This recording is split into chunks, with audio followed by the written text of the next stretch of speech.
Speaking during an impromptu news conference at the G7 summit in Canada on Saturday, Trump said his ultimate goal was the elimination of all trade duties. Ultimately, that's what you want, he said. You want it tariff-free. You want no barriers. And you want no subsidies. Because you have some cases where countries are subsidizing industries and that's not fair. I will always protect Canadian workers and Canadian interests, Trudeau said. The remarks prompted Trump to accuse Trudeau of making false statements, and to say the United States would not endorse the G7 communiqué, based on Justin's false statements at his news conference, and the fact that Canada is charging massive tariffs to our U.S. farmers, workers and companies. I have instructed our U.S. reps not to endorse the communiqué as we look at tariffs on automobiles flooding the U.S. market, the president tweeted on Saturday. In a second tweet, Trump wrote, PM Justin Trudeau of Canada acted so meek and mild during our G7 meetings only to give a news conference after I left saying that U.S. tariffs were kind of insulting, and he will not be pushed around. Very dishonest. Our tariffs are in response to his of 270% on dairy. Trump had warned hours earlier that the United States would not allow the continued imposition of trade barriers by other nations. Great meetings and relationships with the six-country leaders, especially since they know I cannot allow them to apply large tariffs and strong barriers to USA trade, Trump wrote in a pair of tweets. They fully understand where I am coming from. After many decades, fair and reciprocal trade will happen. The United States will not allow other countries to impose massive tariffs and trade barriers on its farmers, workers and companies, Trump continued. While sending their product into our country tax-free. We have put up with trade abuse for many decades, and that is long enough. Allied responses. Trump's call for the elimination of trade barriers come amid fears of an all-out trade war after the U.S. moved ahead with a 25% import tax on steel and a 10% on aluminum on most countries. The United States' closest trading partners, the EU, Canada and Mexico, have vowed to impose retaliatory tariffs on scores of U.S. products beginning in the coming weeks. Echoing Trudeau, British Prime Minister Theresa May said Saturday that the European Union also will impose countermeasures to the U.S. tariffs. The EU, of course, we operate as a member of the EU, as we currently are. The European Union will impose countermeasures to the United States, May said. She added that the United Kingdom is a champion of free trade and would work to put in place free trade agreements with the United States and other countries once it leaves the European Union. We want to continue a good trading relationship with the EU. But we also want to take advantage once we are outside it of being able to negotiate our own agreements with other countries around the world, because I think that is to the benefit of the people living in the United Kingdom, May said.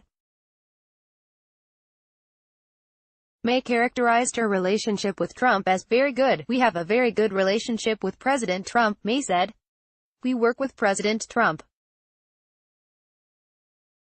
The United Kingdom has a very good relationship with the United States. G7 leaders had intended to use the summit to confront Trump on the tariffs, which they have described as protectionist and a threat to the global economy. Trump said he discussed the idea of eliminating tariffs with his G7 counterparts. I did suggest it. I guess they are going to go back to the drawing board and check it out, Trump said. The relationships are very good, he added, mentioning his discussions with French and Canadian leaders specifically.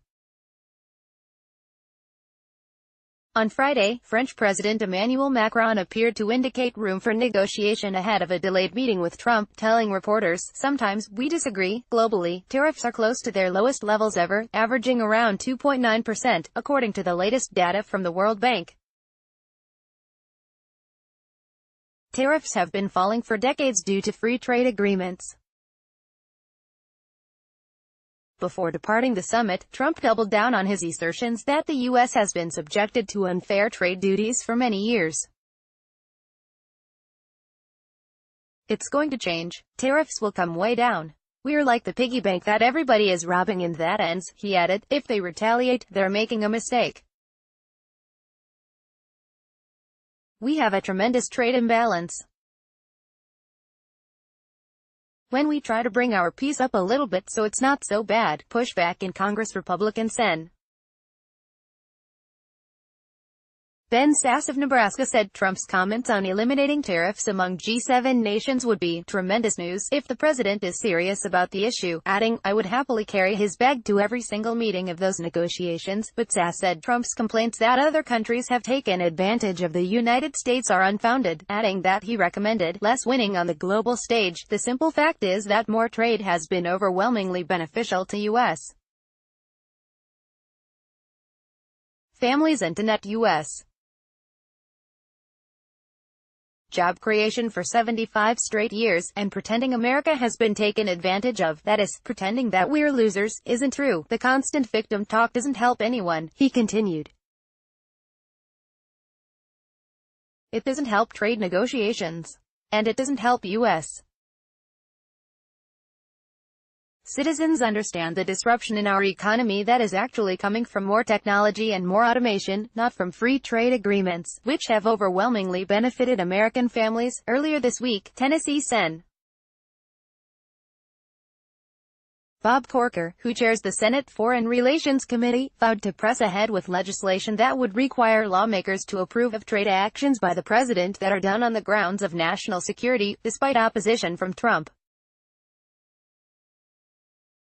The president's characterization of the United States' relationships with allies as a 10, when asked at the news conference about any tensions between his administration and other G7 nations, also drew criticism from a senior European diplomat. He must mean there are 10 things on which we totally disagree, the diplomat said. Or like the title of the movie, 10 Things I Hate About You. Trump has long criticized the United States goods deficit. Economists point out that the current U.S. economy is much more driven by services like hospitals, universities, tech companies, and banks. Manufacturing, an industry Trump focuses on, makes up about 10% of U.S. economic output. Recent World Trade Organization data shows that America's average tariff for imported goods is 2.4%. Canada's average tariff for imported goods is 3.1%, and the EU's average tariff for imported goods is 3%. CNN's Daniel Nickbocht, Alana Petrov, Julia Horowitz, Brian Nobles, and Michelle Kaczynski contributed to this report.